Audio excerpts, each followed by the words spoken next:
क्या है, part A में हमने देखा कि चार्टर्ड अकाउंटेंट इन बिजनेस हो या चार्टर्ड अकाउंटेंट इन प्रैक्टिस हो, वो कौन सी बेसिक चीज़ें हैं जो फॉलो करनी है।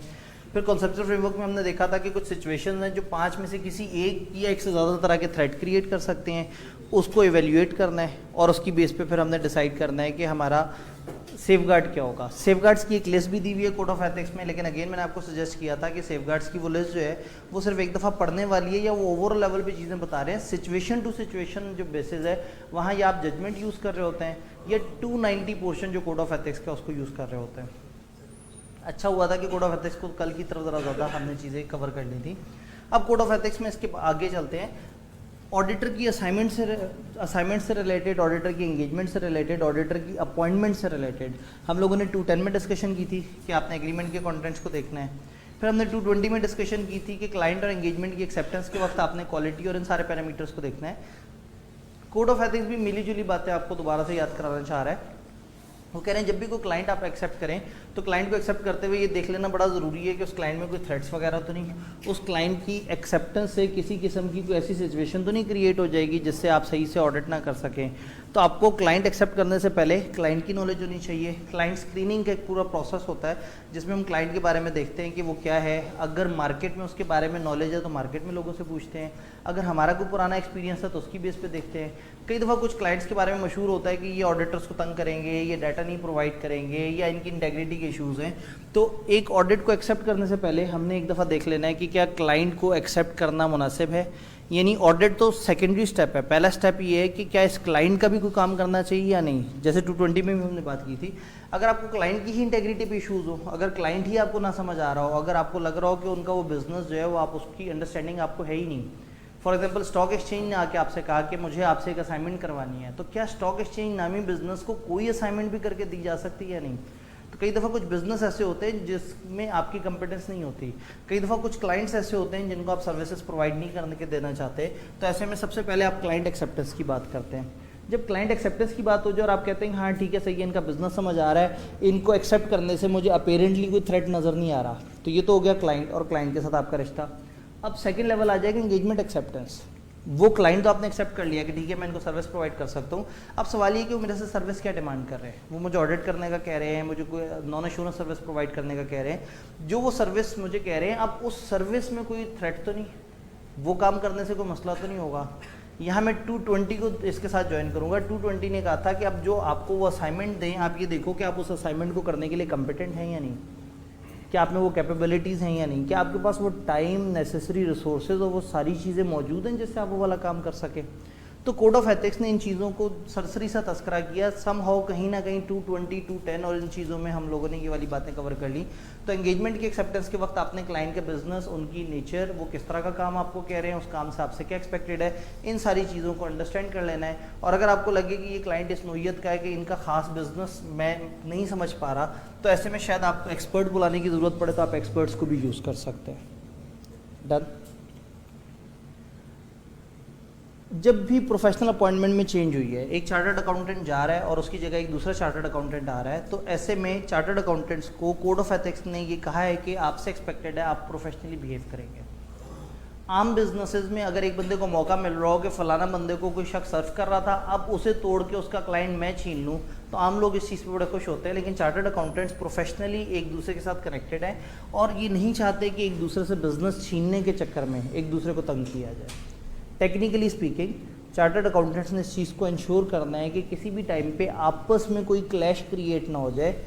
हर किसी का एक फाइनेंशियल ऑब्जेक्टिव है, हर किसी का कुछ फाइनेंशियल ताल्लुक है ऑडिट या ऑडिट से रिलेटेड। तो कहीं ऐसा ना हो कि एक ऑडिटर जो है वो ऑडिट एक्सेप्ट करने के चक्कर में अपने किसी दूसरे चार्टर्ड अकाउंटेंट के ऊपर कोई इल्ज़ाम लगाए या उसके क्लाइंट को छीनने की कोशिश करे या कुछ ऐसा करे जो कि उसके इंटरेस्ट के अगेंस्ट हो।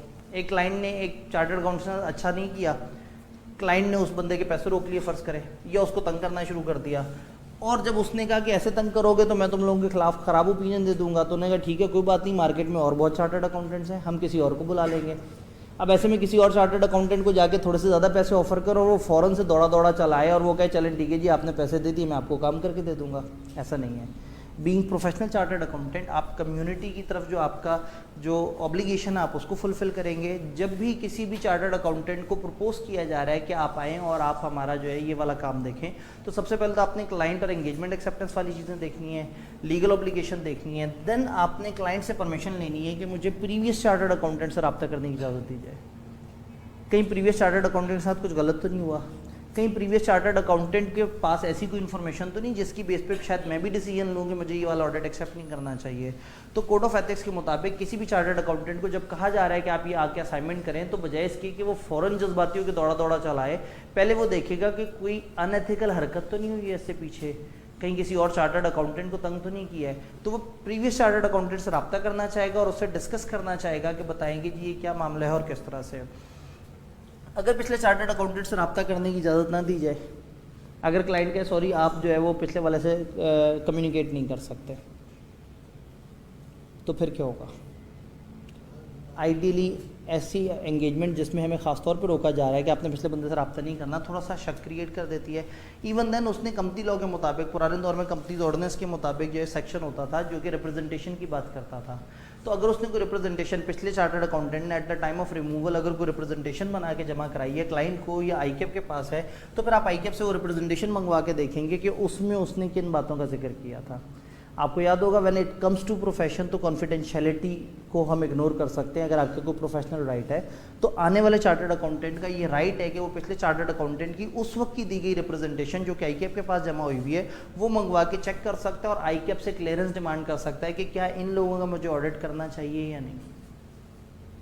ये तो है जो आने वाला शख्स है उसकी जिम्मेदारियाँ क्या है। और जो मौजूद शख्स है जो पहले से चार्टर्ड अकाउंटेंट प्रैक्टिस है, जो ऑलरेडी उसको सर्विसेज प्रोवाइड करा था, उसके ज़िम्मे क्या है? उसके ज़िम्मे ये है कि उसने पर्सनल बाइस को साइड पे रखते हुए इस आने वाले चार्टर्ड अकाउंटेंट को ट्रू इन्फॉर्मेशन प्रोवाइड करनी है, जो भी इसको पता है। हाँ, कॉन्फिडेंशियलिटी को भी जहन में रखना है। आने वाला शख्स अभी तक अपॉइंट नहीं हुआ, उसको भी कहा जा रहा है कि आप अपॉइंट हो, तो इस टाइम पे उसने आपसे कम्युनिकेशन की है, तो एट दिस टाइम उस कम्युनिकेशन के अगेंस्ट आपने उसको कॉन्फिडेंशियलिटी के दायरे में रहते हुए प्रॉपर तरीके से इन्फॉर्म करना है कि what are the reason as to whether he should not accept the assignment. तो आने वाले बंदे के ज़िम्मे भी कुछ है, जाने वाले बंदे के ज़िम्मे भी कुछ है। जब भी किसी एग्जिस्टिंग चार्टर्ड अकाउंटेंट को ड्यूरिंग द टेन्योर निकाल दिया जाए तो उसके ज़िम्मे है कि वो फिर एक स्टेटमेंट ऑफ फैक्ट बनाए और वो जमा कराए आईकेप को कि वो क्या सर्कमस्टांसेज हैं या वो क्या सिचुएशन है जिसमें उसको निकाला जा रहा है। फिर आपको याद होगा अगर कोई रिटायर हो रहा हो टेन्योर पूरा करके, फिर क्या होता है? वो रिटायरमेंट पे अपनी एक रिप्रेजेंटेशन कंपनी को जमा कराता है और वो रिप्रेजेंटेशन जो है वो कंपनी मेंबर्स के सामने रखती है। वो वाली रिप्रेजेंटेशन भी आने वाले बंदे के लिए पढ़ना ज़रूरी है अगर पिछले बंदे से उसको रब्ता करने की इजाज़त नहीं मिल रही। अब फ़र्ज़ करें एक शख्स दरमियान में काम कर रहा था, कोई सर्विस प्रोवाइड कर रहा था, उस क्लाइंट ने उस बंदे को रिमूव किया और दूसरे बंदे से कहा तुम आओ और इसकी जगह काम करो। तो पहले तो हम पिछले बंदे से रब्ता करेंगे जी कोई मसला तो नहीं हो सकता, पिछले बंदे के पास इतना टाइम ना हो और क्लाइंट आपसे जो एडिशनल सर्विसेज मांग रहा है वो ना प्रोवाइड कर पा रहा हो, तो शायद उसने खुद ही क्लाइंट को कह दिया हो कि आप किसी और चार्टर्ड अकाउंटेंट को बुला के मेरा काम यहाँ से आगे उससे कंटिन्यू करवा लें। तो अब ऐसे में जब भी हमें किसी दूसरे का काम कंटिन्यू करने के लिए मिले तो भी सेफगार्ड ये है कि हमने पहले पिछले बंदे से रब्ता करना है, उससे पूछना है कि तुम ये जो काम है किस फेज़ में छोड़ के गए हो, तुमने अभी तक क्या कुछ कर लिया था और बताओ इससे आगे अब मैंने किन स्टेप्स पे काम करना है। ये नहीं अगर आप डायरेक्टली किसी और का छोड़ा हुआ काम पकड़े और उसको खुद ही से कंटिन्यू करना शुरू कर दें तो प्रोफेशनल कंपिटेंस के अगेंस्ट बात चली जाएगी। यू नीड टू नो वो क्या बेसिस थी जहाँ तक वो पहुँचा था और उससे आगे अब आप चीज़ों को कैसे लेके चलेंगे। तो ये प्रोफेशनल अपॉइंटमेंट का एक पूरा पोर्शन है जो कि आने वाले और जाने वाले चार्टर्ड अकाउंटेंट्स की डिफरेंट जिम्मेदारियों का जिक्र कर रहा है, जिसको हमने यहाँ पे साथ साथ डिस्कस किया। अब कोड ऑफ एथिक्स के छोटे छोटे से अलग अलग एरियाज़ की बात करते हैं। कोड ऑफ एथिक्स में अगर आप देखें तो डिफरेंट सेक्शंस बने हुए हैं कि सेक्शन 210 है, 220 है, इसका ये मकसद है। तो हम ओवरऑल सारे सेक्शंस पे बात करेंगे और जब 290 पे बात आएगी तो वहाँ पे हम उसका एक ओवरऑल एनालिसिस करेंगे और फिर मैं एक्सपेक्ट करूँगा कि 290 की जब हम ओवरऑल डिस्कशन कर रहे हैं तो हम उसका मैप समझें, बट स्टिल आप लोग जब तक उसको खुद से डिटेल में नहीं पढ़ लेंगे या उसको प्रॉपर हाईलाइट नहीं कर लेंगे तब तक उसकी प्रॉपर कवरेज नहीं होगी। हाँ, पेपर इन्वायरमेंट में बैठ के 290 को किस तरह से डील करना है उसके ऊपर हम इस वक्त डिस्कस करेंगे कि आपने किस तरह से चीज़ों को देखना है और उसका मैप आपने किस तरह से बनाना है। 211 एक स्पेसिफिक एरिया है, एक चार्टर्ड अकाउंटेंट इन प्रैक्टिस वो कौन से अदर ऑक्यूपेशन हैं जिनमें साइमल्टेनियसली इन्वॉल्व हो सकता है। जाहिर है अगर आप फुल फ्लेज क्लाइंट्स को सर्विसेज प्रोवाइड कर रहे हैं तो simultaneously with the provision of services शायद फुल टाइम जॉब करना आपके लिए गलत हो, या आपके लिए गलत हो या ना हो, आपके क्लाइंट्स के लिए गलत हो। अगर आप पब्लिक प्रैक्टिस में हैं और आप अपने क्लाइंट्स को सर्व कर रहे हैं और साइमल्टेनियसली आप कोई ऐसा काम कर रहे हैं जिसकी वजह से आप अच्छी क्वालिटी की सर्विसेज नहीं दे रहे, तो काउंसिल इसको मना करती है। पुराने ज़माने में कोड ऑफ एथिक्स में एक लिस्ट हुआ करती थी कि एक chartered accountant in practice simultaneously ये चंद काम कर सकता है, बट इस तरह की एक्सप्रेसिव लिस्ट डिफाइन करने के बाद अक्सर चार्टर्ड अकाउंटेंट्स का मानना ये था कि IKP कैसे डिसाइड कर सकता है कि एक बंदा प्रैक्टिस के साथ साथ क्या क्या नहीं कर सकता। हर बंदे की अपनी अपनी कैपेसिटी है।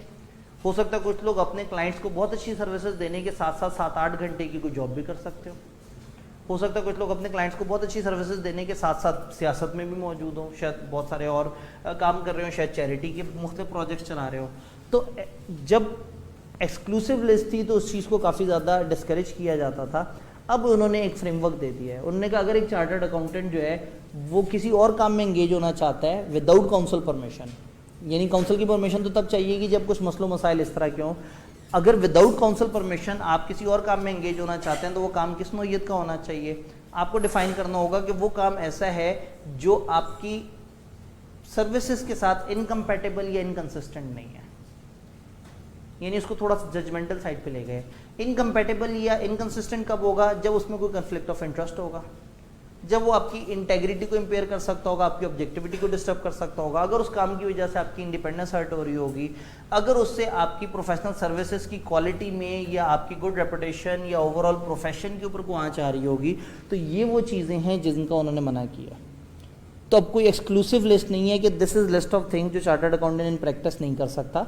उन्होंने एक फ्रेमवर्क दे दिया। उन्होंने कहा chartered accountant in practice simultaneously कोई ऐसा काम नहीं करेगा जो इनकंसिस्टेंट या इनकम्पैटिबल हो आपकी सर्विसेज से, और उसकी निशानियाँ उन्होंने दे दी कि कन्फ्लिक्ट ऑफ इंटरेस्ट ना आए, किसी किस्म का प्रोफेशन पे आँच ना आए, आपकी इंटेग्रिटी इंडिपेंडेंस वगैरह पे ना हो, और ओवरऑल लेवल पे वो काम ऐसा हो जो आप साइमल्टेनियसली अगर कर भी रहे हैं तो उससे आपकी प्रोविजन ऑफ सर्विसेज मुतासर ना हो। तो इसका मतलब है चार्टर्ड अकाउंटेंट कुछ भी कर सकते हैं अगर वो इन प्रैक्टिस हैं और उनको साइमल्टेनियसली कोई भी काम करना है, जजमेंटली अगर वो ये बातें साबित कर देते हैं तो देन दे आर अलाउड कि वो कुछ भी कर सकते हैं। अगर वो इस काबिल हैं कि वो अपने ये इश्यूज मैनेज कर सकते हैं तो काउंसिल से इजाज़त लेने की ज़रूरत नहीं है।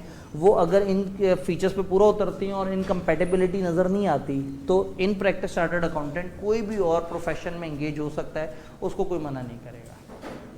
यहाँ तक बात क्लियर? अगर छोटे मोटे सवाल हो तो आप साथ साथ नोट करते जाए। लास्ट डे हमने सवाल जवाब के लिए तो प्लान किया भैया।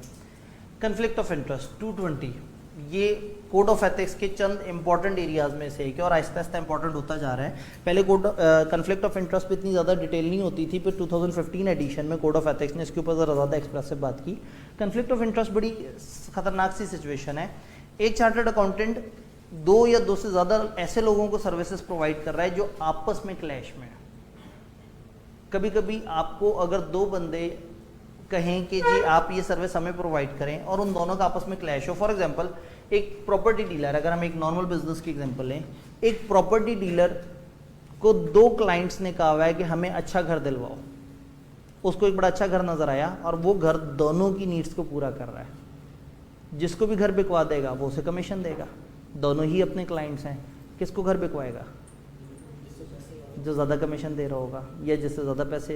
अब ये एक ख़तरनाक सी सिचुएशन है जब आपके अपने ही 2 क्लाइंट्स के इंटरेस्ट आपस में टकरा गए।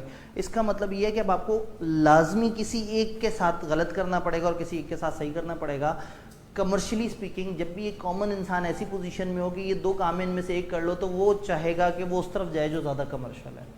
तो चार्टर्ड अकाउंटेंट्स पे ऐसी कुछ सिचुएशंस आ सकती हैं और ऐसे में कोड ऑफ एथिक्स ने बहुत सारी examples the conflict of interest की। ये एग्जांपल्स बड़ी ज़रूरी हैं। आपने खासतौर पे 220 में इन एग्जांपल्स को अलग से हाईलाइट कर लेना है, क्योंकि पेपर में कभी कभी ऐसी सिचुएशन हो सकती है कि आप सिचुएशन देखें और उसमें कोई कन्फ्लिक्ट ऑफ इंटरेस्ट हो, तो शायद फिर आपको 290 के एरिया में जाने की ज़रूरत नहीं है। आप कन्फ्लिक्ट ऑफ इंटरेस्ट वाले एरिया में आएंगे, यहीं से आपको थ्रेट मिलेगा और यहीं पर उसके डिस्क्लोजर से रिलेटेड सेफगार्ड भी होंगे। कन्फ्लिक्ट ऑफ इंटरेस्ट की अगर चंद टिपिकल एग्जांपल्स देखें जो उन्होंने शेयर किए हैं, आप ट्रांजैक्शन एडवाइजरी सर्विस प्रोवाइड कर रहे हैं क्लाइंट को, जो कि किसी ऑडिट क्लाइंट को आपकी फर्म के एक्वायर करना चाह रहा है और आपकी फर्म ने कुछ कॉन्फिडेंशियल इन्फॉर्मेशन एक्वायर कर ली है जो कि ट्रांजैक्शन के लिए रेलेवेंट हो सकती है। मैं एक तरफ हूँ ऑडिटर, उस क्लाइंट की मेरे पास वो इन्फॉर्मेशन है जिस इन्फॉर्मेशन की बेस पर डिसीजन लेना बड़ा आसान है। दूसरी तरफ एक क्लाइंट है, वो कह रहे हैं मुझे बताओ मैं इस कंपनी को खरीदूं या ना खरीदूं। अब अगर जो कह रहा है कि मैं इस कंपनी को खरीदूं ना खरीदूं, अगर मैं उससे ज़्यादा सिंसियर हूं तो मैं इसकी वो इन्फॉर्मेशन की बेस पर उसको बता दूंगा क्या डिसीजन है। और अगर मैं इससे ज़्यादा सिंसियर हूँ जिसकी इन्फॉर्मेशन कॉन्फिडेंशियल मेरे पास है, तो शायद मैं उस क्लाइंट को नहीं गाइड करूँगा कि आपको ये ट्रांजैक्शन एग्जीक्यूट करनी चाहिए या नहीं। तो ऑब्वियसली मैं किसके साथ ज़्यादा सिंसियर हूँगा, कमर्शियली स्पीकिंग जो ज़्यादा पैसे दे रहा होगा। तो कोड ऑफ एथिक्स ये नहीं चाहता कि कहीं आप इस तरह के कन्फ्लिक्ट ऑफ इंटरेस्ट की वजह से आपकी ऑब्जेक्टिविटी इंपेयर हो जाए या आप जो है ऐसा फैसला कर ले जो प्रोफेशनल सर्विसेज के अगेंस्ट हो। तो ये वन ऑफ द एग्जांपल थी। दो क्लाइंट्स को आप सेम टाइम पे एक ही कंपनी एक्वायर करने के बारे में मशवरा दे रहे हैं जो कि आपस में कंपेटिटर हैं, तो ऑब्वियसली यहाँ पे एक बड़ा खतरनाक सा कन्फ्लिक्ट आएगा। आप वेंडर और परचेजर दोनों को सर्विसेज प्रोवाइड कर रहे हैं, वेंडर को बता रहे हैं कि ये चीज़ किस तरह से मतलब ये किसको बेची जा सकती है कितने की, और जो परचेज़र है उसको भी बता रहे हैं। अब ऑब्वियसली वेंडर को आपने सजेस्ट करना है कि कितने की बेचो अगर आप कुछ वैल्यूएशन में उसकी हेल्प कर रहे हैं, और परचेज़र को आप सजेस्ट करेंगे कि कितने की होनी चाहिए। तो सस्ती दिलवाएंगे या महंगी दिलवाएंगे? महंगी दिलवाने से वेंडर की साइड पे फ़ायदा होता है, सस्ती दिलवाने से परचेज़र की साइड पे, दोनों ही आपके क्लाइंट्स हैं। तो वो क्लाइंट जो आपका ज़्यादा सगा है आप ऑब्वियसली, तो ये वो सिचुएशंस हैं जो परेशानी क्रिएट कर सकती हैं। सेम मैटर पे लीगल डिस्प्यूट है या किसी कंपनी को एक्वायर करने में किसी एसेट्स के हवाले से दो पार्टीज कन्फ्रंटेशनल पोजीशन पे हैं, आपस में क्लैश में है।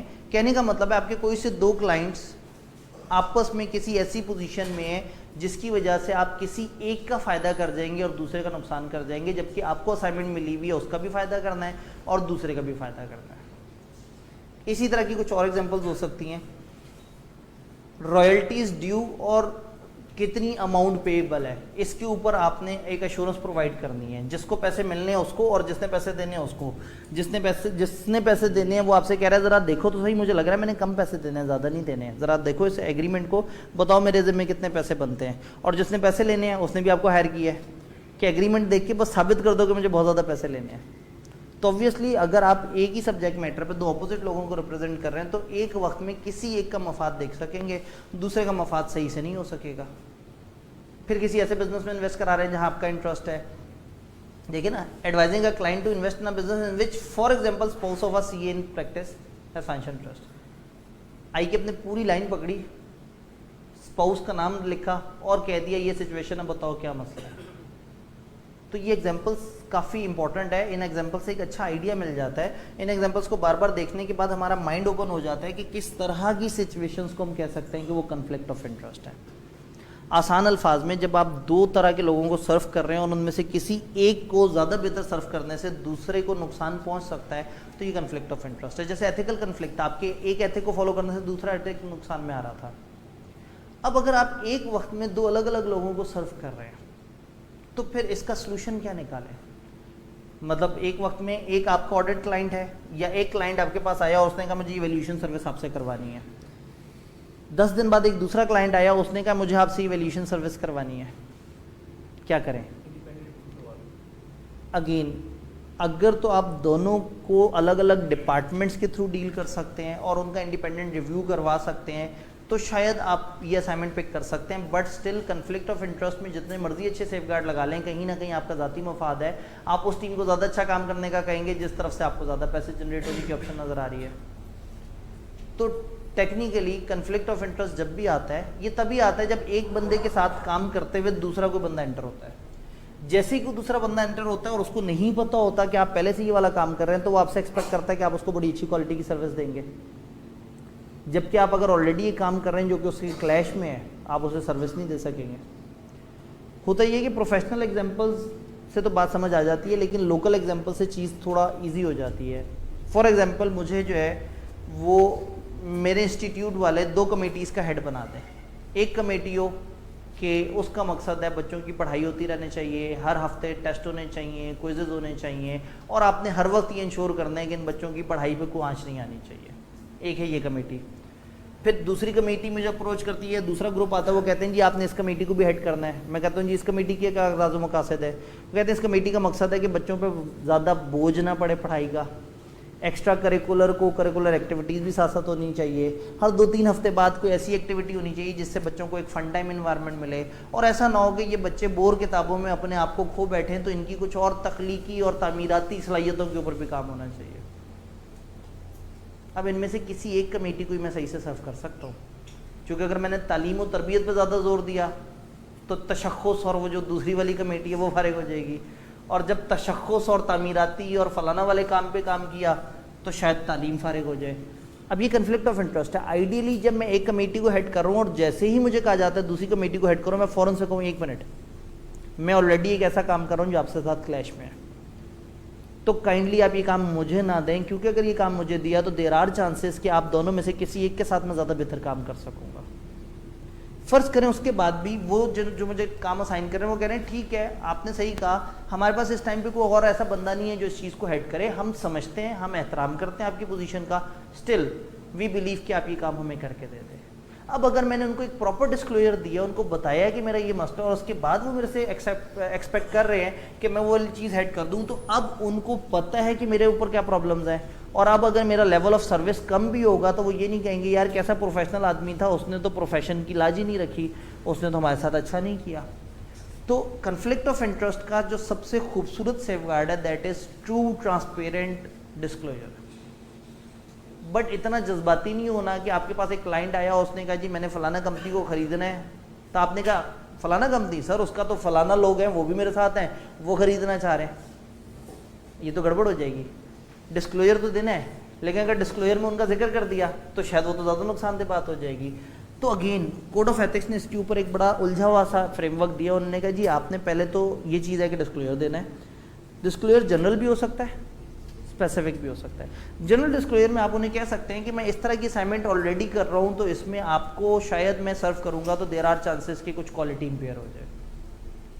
स्पेसिफिक डिस्क्लोजर में आप बता सकते हैं कि मैं किसी के साथ, अगेन इसमें भी कॉन्फिडेंशियलिटी का एहतराम करना है, आपने नहीं बताना, बट आपने उनको स्पेसिफिकली बता देना है कि इस टाइप की मुझे एक ऑलरेडी असाइनमेंट मिली हुई है। जनरल डिस्क्लोजर तो ये है कि जैसे ही आपको क्लाइंट ने कहा जी आओ मुझे वाला काम करके दो, तो आपने अपने प्रपोजल में या अपने उस डॉक्यूमेंट में जिसके थ्रू कम्युनिकेशन हो रही है आपने कहा हम इस तरह की अक्सर एक्टिविटीज़ करते रहते हैं, तो अगर हम आपका काम करते करते इस तरह का कोई और काम कर रहे हुए तो आपको एतराज़ नहीं होना चाहिए। ये तो हो गया जनरल डिस्क्लोजर। स्पेसिफिक डिस्क्लोजर ये होगा कि वो आपके पास है, उन्होंने कहा ये काम करें, आपने कहा जी आपके अलावा ऑलरेडी एक कंपनी जिसका नाम मैं नहीं बता सकता मेरे साथ इस इशू पे ऑलरेडी डील कर रहे हैं। तो अगेन इसमें आपने डिस्क्लोजर देना है डिपेंडिंग अपॉन सिचुएशन। कुछ जगह जनरल डिस्क्लोजर चल जाएगा, कुछ जगह स्पेसिफिक डिस्क्लोजर होगा। अगेन जहाँ कंफ्यूजन होगी आप प्रोफेशन में बड़ों से तो एडवाइस ले ही सकते हैं। तो कोड ऑफ एथिक्स में जैसे 290 का एक पोर्शन है जो आप सब जानते हैं कि काफ़ी इंपॉर्टेंट है, उसके साथ साथ आपने 220 को देखना है। मैंने बड़ी ही शॉर्ट समरी सामने पेस्ट की हुई है, लेकिन कोड ऑफ एथिक्स में आप जाएंगे तो जनरल और स्पेसिफिक डिस्क्लोजर के ऊपर बड़े मोटे मोटे से पैराग्राफ आपको नजर आएंगे, आपने उनको ज़रूर देखना है और उसके मुताबिक आपने सेफगार्ड सजेस्ट करने हैं। तो कन्फ्लिक्ट ऑफ इंटरेस्ट को हमने डिस्कस किया। सेकेंड ओपिनियन बहुत ही मज़ेदार एरिया। हम चार्टर्ड अकाउंटेंट से अक्सर सेकंड ओपिनियन मांगा जाता है। सेकंड ओपिनियन का मतलब क्या है? दूसरा ओपिनियन। यानी फर्ज कर मैंने ओपिनियन दे दिया तो वो कहें अच्छा ये तो पहला ओपिनियन है, दूसरा ओपिनियन क्या है? ये तो नहीं है सेकंड ओपिनियन। सेकंड ओपिनियन का मतलब ये है कि एक फर्म ने एक सर्विस प्रोवाइड की, उसने एक ओपिनियन दिया और बाद में क्लाइंट घबरा के किसी दूसरी फर्म के पास गया, उसने कहा जी उन्होंने तो वो ओपिनियन दिया, आप बताएं आप क्या कहते हैं। अब ऐसे में कितना बुरा होगा। कोड ऑफ एथिक्स की ख्वाहिश है कि चार्टर्ड अकाउंटेंट्स एक कम्युनिटी की तरह रहें, भाइयों की तरह मिलजुल के चले, एक दूसरे को तकलीफ़ ना दें और एक दूसरे के ऊपर आँच भी ना आने दें। ऐसा ना हो कि आप प्रोफेशन में असाइनमेंट लेने के चक्कर में पैसों के लालच में दूसरों के साथ गलत कर जाए। तो जब भी सेकंड ओपिनियन मांगा जा रहा है इसका मतलब है कि आपके क्लाइंट को कुछ तकलीफ है पिछले चार्टर्ड अकाउंटेंट के ओपिनियन से, और अगर आपने खुदा ना खास्ता डिफरेंट ओपिनियन दे दिया तो वो तो फौरन से फेसबुक पे लिख के लगा देगा फलाना फर्म से ओपिनियन मांगा ये वाला ओपिनियन था, फलाना फर्म से ओपिनियन मांगा ये वाला ओपिनियन था, मुझे बताओ इनमें से सच्चा कौन सा है। कितना बदनाम हो जाएगा आपका प्रोफेशन। फर्म आपस में एक दूसरे दस्तों गिरबान हुए होंगे कि यार जब हमने ओपिनियन दिया था तुमने ये क्या किया है। बच्चे आपस में फेसबुक पे लड़ना शुरू हो जाएंगे, तुम्हारी फर्म गलत है, वो कहेंगे नहीं तुम्हारी फर्म गलत है। बड़ा नेगेटिव सा माहौल क्रिएट हो जाएगा। तो आइडियली सेकंड ओपिनियन देनी नहीं चाहिए। सेकंड ओपिनियन ना देना भी मना नहीं किया, मतलब ना देने का भी नहीं कहा। कोड ऑफ एथिक्स ने इतना खूबसूरत सोल्यूशन निकाला कि लिटरली मैं फ़ैन हो गया कोड ऑफ एथिक्स का। उन्होंने कहा कि जो दूसरा बंदा है वो पिछले वाले बंदे से पूछे तुमने क्या ओपिनियन दी थी, और वो ओपिनियन दे दे। अभी सुनने में बड़ा अजीब सा लग रहा है, अगर ये ऐसे ही लिखा होता तो आप कहते ये क्या बात हुई। अब इसका प्रोफेशनल वर्जन समझें। उन्होंने कहा जब एक चार्टर्ड अकाउंटेंट को सेकंड ओपिनियन देने का कहा जाता है तो उसके सामने ना तो उतने फैक्ट्स होते हैं ना उसके पास उतना टाइम होता है। एक बंदा 3 महीने लगा के ऑडिट करके बैठा है, ओपिनियन तक पहुंचा है, और मार्केट में आप किसी से जाके कहें कि यार 4-5 दिन में ज़रा मुझे ओपिनियन तो इसके ऊपर क्या बनता है, तो क्या 4-5 दिन में वो इस काबिल होगा कि वो उसके ऊपर सेम कंपेटिटिव ओपिनियन दे सके। तो फिर पिछले चार्टर्ड अकाउंटेंट ने, ये आने वाले चार्टर्ड अकाउंटेंट ने मौजूदा चार्टर्ड अकाउंटेंट से रब्ता करना है और इससे कहना है what are the basis for your opinion. वो अपनी बेसिस दिखाएगा, अपनी वर्किंग दिखाएगा, आने वाला चार्टर्ड अकाउंटेंट उस वर्किंग, उस बेसिस को देखे और उसके बाद फैसला करे कि उसको क्या ओपिनियन देना है। बड़ी प्रोफेशनल सी बात है, सीधी सी बात है।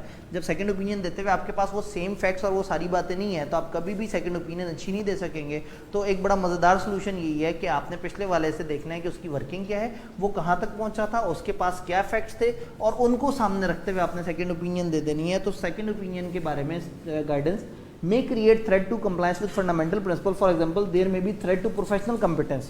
ड्यू केयर और प्रोफेशनल कंपिटेंस का मसला आ सकता है। अगर आप फॉरेन से ओपिनियन दे दें 3-4 दिन में अपनी मर्जी से अपने दिल से, तो ये तो ड्यू केयर का मसला आ गया, आपने तो प्रोफेशनल कंपिटेंस सही से अदा ही नहीं की। तो इसका सेफगार्ड ये है कि आप क्लाइंट से परमिशन लें कि मुझे एग्जिस्टिंग अकाउंटेंट से रब्ता करने दिया जाए और फिर उससे पूछा जाए कि उसकी ओपिनियन जो है वो किन चीज़ों पे बेस करती है, उसकी वर्किंग देखी जाए और अब उस वर्किंग की बेस पे गिवन सिचुएशन में आप डिसाइड करें कि आपको सेकंड ओपिनियन किस तरह की देनी चाहिए। मज़े की बात समझ आई? तो चार्टर्ड अकाउंटेंट्स एक दूसरे के अगेंस्ट नहीं आएंगे। Code of ethics chartered accountant community को एक सिंगल बॉडी की तरह से लेके चलना चाहते हैं। वो ये नहीं चाहते कि पैसों के लालच में एक दूसरे के ऊपर इल्ज़ाम लगाना शुरू कर दें या गंदे तरीके जिस तरह के बाकी प्रोफेशन में चल रहे हैं। तो हमारे कोड ऑफ एथिक्स ने हमें एक मैच्योर प्रोफेशनल अकाउंटेंट की तरह ट्रीट किया। क्लियर? फीस के मामला बड़े नाजुक होते हैं।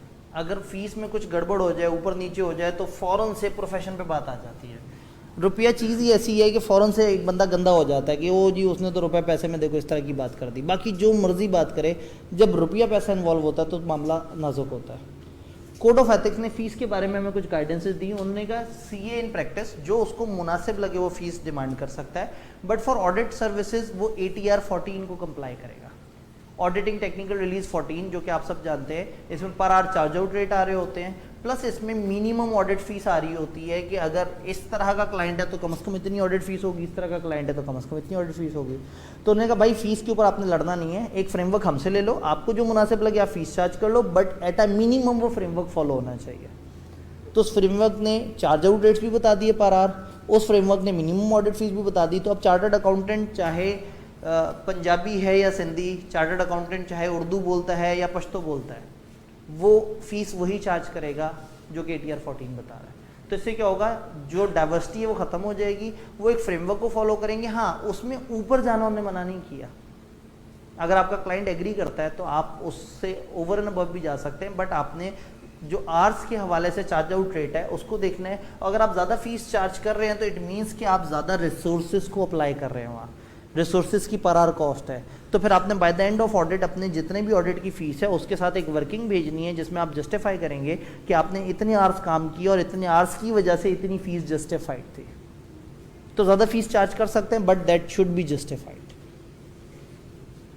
अंडर कटिंग, पिछले चार्टर्ड अकाउंटेंट से कम पैसे लेना। उन्होंने कहा जी अंडर कटिंग तो बर्दाश्त नहीं होगी। चार्टर्ड अकाउंटेंट अनलेस कि अगली दफ़ा क्वांटम ऑफ द वर्क कम हो जाए, स्कोप कम हो जाए, किसी आने वाले चार्टर्ड अकाउंटेंट को पिछले चार्टर्ड अकाउंटेंट से कम फीस चार्ज नहीं करनी चाहिए। सुनने में बड़ा कमर्शियल सा लगता है, बट मकसद क्या है? मकसद ये है कि चार्टर्ड अकाउंटेंट्स एक दूसरे की जिद में एक दूसरे का बिजनेस तोड़ना ना शुरू करते हैं। एक चार्टर्ड अकाउंटेंट एक ऑडिट कर रहा है 4 लाख का और एक नया चार्टर्ड अकाउंटेंट ताज़ा फर्म शुरू करता है, वो कहता है मुझे तो इस वक्त लाख रुपये भी मिल जाए बड़ी बात है, मुझे तो फर्म चलानी है।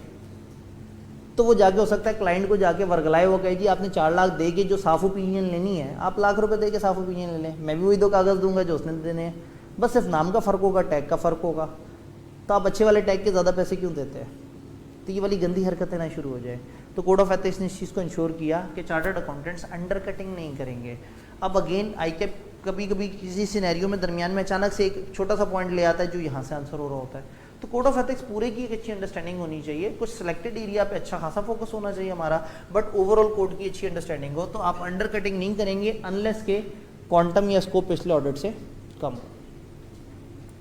अच्छा, पिछला ऑडिट मैंने किया है और अगली बार क्लाइंट मुझे कह रहा है कि देखिए आप तो अच्छे आदमी हैं, आप कौन सा को अंडर कटिंग कर रहे हैं, आपने इतनी फीस ली थी, उससे कम पे तैयार हो जाए, आप क्या करें? इस पे एक ऑडिटिंग टेक्निकल रिलीज इशू हुई थी जिसमें उन्होंने कहा था कि ऐसा कर सकते हैं, मगर उसके बाद कुछ अरसे बाद वो गायब हो गई।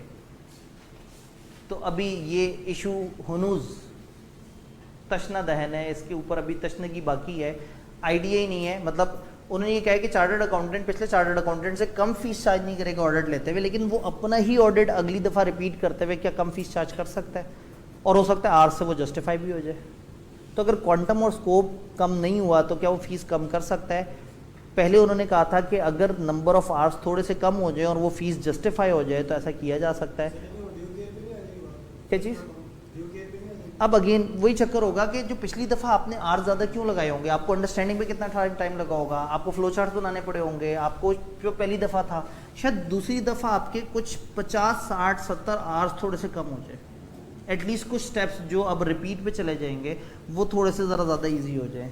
तो अगर आप जस्टिफाई कर दें कि आप कम फीस के साथ सही क्वालिटी दे रहे हैं, तो ATR जो आया था उसने अलाउ कर दिया था, बट वो ATR विड्रॉ हो चुका है। तब करंटली ये इशू, ये सेंटेंस ऐसे ही है कि आप पिछले चार्टर्ड अकाउंटेंट से कम फीस चार्ज नहीं करेंगे और मौजूदा ही अपनी फ़ीस के साथ क्या करेगा, ये इस वक्त एक क्वेश्चन मार्क है। टेक्निकल रिलीज में उन्होंने कहा था कि चूंकि कोड ऑफ एथिक्स ने पिछले चार्टर्ड अकाउंटेंट का जिक्र किया है, सेम का जिक्र नहीं किया, तो इट कैन बी डीम्ड कि ये अलाउड है। तो अगेन जब इस इशू के ऊपर अभी हमारे बड़ों ने कोई फैसला करना है, तो मैं तो छोटा सा आदमी हूँ, तो मैं आपको वही बता सकता हूँ कि जितना कोड ऑफ एथिक्स में लिखा हुआ है। तो पिछले चार्टर्ड अकाउंटेंट से कम फीस चार्ज नहीं हो सकती अनलेस कि क्वांटम और इस तरह की चीज़ें कम हो। पेपर में आ गया तो आप वही बताएंगे जो कोड में लिखा हुआ है। भाई ATR आपने कौन सा को पहले पढ़ लिया थे, तो मैंने एक्स्ट्रा बताया ना कि एक ATR था और फिर ख़त्म हो गया। तो आज की डेट में वो ATR है ही नहीं। जब वो ATR है ही नहीं तो इस पर गाइडेंस नहीं है। अब जब वो कहें कि पिछला चार्टर्ड अकाउंटेंट से आप अपनी फ़ीस कम कर सकते हैं, तो आप कहें कोड ऑफ एथिक्स ने एक्सप्रेसली मना नहीं किया। कोड ऑफ एथिक्स ने पिछले चार्टर्ड अकाउंटेंट से कम फीस लेने को मना किया है, लेकिन एग्जिस्टिंग चार्टर्ड अकाउंटेंट को एक्सप्रेसली मना नहीं किया कि वो ऐसा नहीं कर सकता। बट ऑन सेफर साइड हम ये देखेंगे कि क्वांटम वगैरह अगर कम हो जाए तो बहुत अच्छी बात है। तो आप उन्हें सच बता दो कि कोड ऑफ एथिक्स ने ये बात इस तरह से की है, मुझे लगता है मैं इसमें से ये मतलब निकाल सकता हूँ। फिर आप ATR को रेफर नहीं कर सकते क्योंकि वो विड्रॉ हो चुकी है। कंटिंजेंट फी, याद है हमने कल बात की थी कि अगर कंटिंजेंट फी होगी तो ये तो सेल्फ इंटरेस्ट थ्रेट होगा। कंटिंजेंट फी अलाउड नहीं है, यानी कि आप आउटकम बेस्ड या नंबर ऑफ एरर्स बेस्ड, या मैंने अगर ऐसे कर लिया, अगर साफ ओपिनियन दे दी तो ये फीस, ख़राब ओपिनियन दे दी, आप इस तरह की काम नहीं करेंगे। कंटिंजेंट फीस अलाउड नहीं है, क्योंकि कंटिंजेंट फी से फिर आपका मकसद फौत हो जाता है और आप फिर उन इवेंट्स की तरफ चल पड़ते हैं जिनसे आप ज़्यादा पैसे कमा सकते हैं। तो कंटिंजेंट फ़ी आपने नहीं करनी, आपने अंडर कटिंग नहीं करनी, फ़ी जो है वो ATR 14 के मुताबिक होनी चाहिए, और अगेन आपने इसके अंदर लो बॉलिंग और इस तरह की चीज़ें भी कुछ मना है वो नहीं करनी। रेफरल फ़ी और कमीशन, इसका क्या करें? आपके पास एक क्लाइंट आता है और आप वो काम नहीं कर रहे। मेरे पास एक शख्स आता है, कहता है मुझे टैक्स का काम करवाना है, मैं तो नहीं करता टैक्स का काम, बट मुझे पता है मेरा एक दोस्त करता है टैक्स का काम। मैंने उसे रेफ़र किया और उसको कहा चूंकि मैंने तुम्हें क्लाइंट रेफ़र किया है, दो मुझे कमीशन। ये तो बड़ी कारोबारी सी गंदी सी बात नहीं हो गई कि एक बंदा आपने रेफ़र किया और आप उसका कमीशन ले रहे हैं? क्या ये प्रोफेशन में अलाउड होना चाहिए? अब जाहिर है आप लोगों को तो बुरा लगेगा अगर मैं कहूँगा अलाउ नहीं होना चाहिए, मतलब ये तो मतलब बिजनेस खराब करने वाली बात है। उन्होंने कहा ये अलाउड है, बट ये अलाउड क्यों है? इसलिए कि अगर अलाउ ना किया तो ज़्यादा गलत बात हो जाएगी। अगर मुझे बता दिया जाए कि तुम्हें अकाउंटिंग का काम आता है, तुम्हें टैक्स का काम नहीं आता, और तुम्हारे पास कोई क्लाइंट आए टैक्स का, तो तुम उसको रेफ़र कर दो किसी दूसरे चार्टर्ड अकाउंटेंट को और उससे कमीशन ले लो या रेफर फी ले लो। कमीशन मुनासिब नहीं है, कारोबारी से लफ्ज़ है, तो रेफरल फ़ी। तो अगर मैं उसको किसी दूसरे की तरफ रेफ़र करने की, रेफ़र फ़ी लेने की मेरे पास ऑप्शन है, तो देयर आर चांसेस कि मैं आने वाले क्लाइंट को ज़बरदस्ती खुद काम करके नहीं दूंगा, मैं उसको किसी कंपिटेंट इंसान को रेफ़र कर दूंगा, शायद उस थोड़े से पैसे के लालच में। अदरवाइज अगर वो पैसा ना होता और मेरे पास एक क्लाइंट आता और मुझे पता होता दूसरे को फॉरवर्ड करने से मुझे सिवाय सवाब के और कुछ मिलना नहीं, तो फिर शायद चांसेस थे कि मैं अपने अंडर टीम में एक आध बंदा ऐसा हायर करता जिसको उस तरह के काम की समझ आए, और मैं ज़बरदस्ती वो सर्विस प्रोवाइड करता क्लाइंट को जो मैं कंपिटेंट नहीं हूँ जिसमें। तो कोड ऑफ एथिक्स ने एक अच्छा सोल्यूशन निकाला। उन्होंने कहा ओके, आप रेफर कर सकते हैं, रेफर करने पे आप कमीशन ले सकते हैं, आप रेफरल फी ले सकते हैं, बट ऐसा ना हो कि क्लाइंट जो है वो आपके बारे में गलत सोचे या उसको अचानक से कहीं से पता लगे कि ये जी इस बंदे ने मुझे दूसरे के पास रेफर किया तो बीच में कमीशन खाया था। तो कोड ऑफ एथिक्स ने इसका बड़ा सादा सा सोल्यूशन निकाला। उन्होंने कहा जो रेफर करे और जिसको रेफर किया जाए दोनों के दोनों क्लाइंट को बता दें कि इसमें रेफरल फी इन्वॉल्व है, यानी कि ओपन डिस्क्लोजर हो। चार्टर, अब आप क्लाइंट के एक चार्टर्ड अकाउंटेंट के पास उसने कहा जी टैक्स का काम कराना है, उसने कहा मैं नहीं करता, मैं आपको एक अच्छा बंदा रेफर कर देता हूँ, और हमारे प्रोफेशन में मजबूरी है कि हमें रेफर करने की फीस भी रखनी होती है, तो मैं आपको रेफर करूँ, आप परेशान ना हो। अगर उसने आपका काम शुरू किया तो आपकी फीस में से थोड़ा सा पोर्शन मेरी रेफर फी भी होगा। वो सोचेगा ये तो बड़ा अजीब सा आदमी है, इसने तो बड़ी दुकानदारों वाली जैसी बात कर दी। तो फिर जाएगा वो किसी दूसरे चार्टर्ड अकाउंटेंट के पास, उसके पास जाएगा, ये मुझे टैक्स का काम हो गया, मुझे नहीं आता, मैं आपको किसी के पास रेफर कर देता हूँ, और हमें हमारे कोड ऑफ एथिक्स ने कहा कि अगर आप रेफर करें तो आप उसकी फीस चार्ज करेंगे। तो जब उसे पता लग जाएगा ना कि ये सब के सब ये इनके प्रोफेशन में एक नॉर्म है, मतलब इनके प्रोफेशन में ये अपने क्लाइंट्स को गलत सर्विस देने के बजाय बेहतर समझते हैं कि उसको सही बंदे तक रेफर कर दिया जाए, और इसके अंदर इन्होंने आपस में एक छोटा मोटा अरेंजमेंट रखा हुआ है इस तरह से। और हो सकता है आप उस क्लाइंट को बताएं कि हम कौन सा कोई फीस वाकई ले लेंगे। कुछ क्लाइंट वो हमें रेफर करता है, कुछ हम उसे रेफर करते हैं, बस क्लाइंट को समझाने के लिए हम बता देते हैं रेफर फी, हम कौन से एक दूसरे को पैसे लेते होंगे। तो क्लाइंट को एक बड़ी पॉजिटिव सी फील दे दें अपने प्रोफेशन के बारे में, और उन्हें कहें कि जी हमारे यहाँ रेफर करना एक नॉर्मल बात है, और रेफर करने पे कमीशन जिस तरह से मैं आपको बता रहा हूँ, तो यकीन माने जिसके पास आप रेफर हो रहे हैं वो पहली बात आपसे ये करेगा कि इसमें हमारी एक रेफरल फी होती है। तो रेफरल फी और ये सारी चीज़ें वो कहते हैं कि इसमें अलाउड है, बस आप थर्ड पार्टी को एक प्रॉपर तरीके से डिस्क्लोज कर दें कि आपकी इसमें रेफर का ये एक अरेंजमेंट है। नहीं, कोड ऑफ एथिक्स ने ऐसी बात नहीं की, इतनी कारोबारी बात नहीं करते। कुछ प्रोफेशनल जजमेंट भी तो है ना, कि आप देखें कि किस तरह का क्लाइंट है, आपका कितना गर्विदा है, किस तरह की सर्विस चाहिए, किससे चाहिए, जिसको रेफर कर रहे हो वो आपका कितना गहरा दोस्त है। बहुत सारे वेरिएबल्स हैं, कोड तो नहीं बताएगा ना, कुछ तो बिजनेस वाला सोचे ना। क्वालिफाई करेंगे तो बहुत सारे ख्याल आएंगे जहन में ना, ये वाले कि ये वाली गेम। तो obviously there is a business, code of ethics business करने से नहीं रोक रहा, बट वो कह रहे हैं you have to be ethical. गंदे तरीके से बिजनेस नहीं करना, डिसेंट तरीके से चलना है, प्रोफेशनल तरीके से चलना है। चार्टर्ड अकाउंटेंट इन प्रैक्टिस कर क्या रहा है, असल में बिजनेस ही तो कर रहा है, क्लाइंट्स को सर्विसेज प्रोवाइड कर रहा है और उससे पैसे कमा रहा है।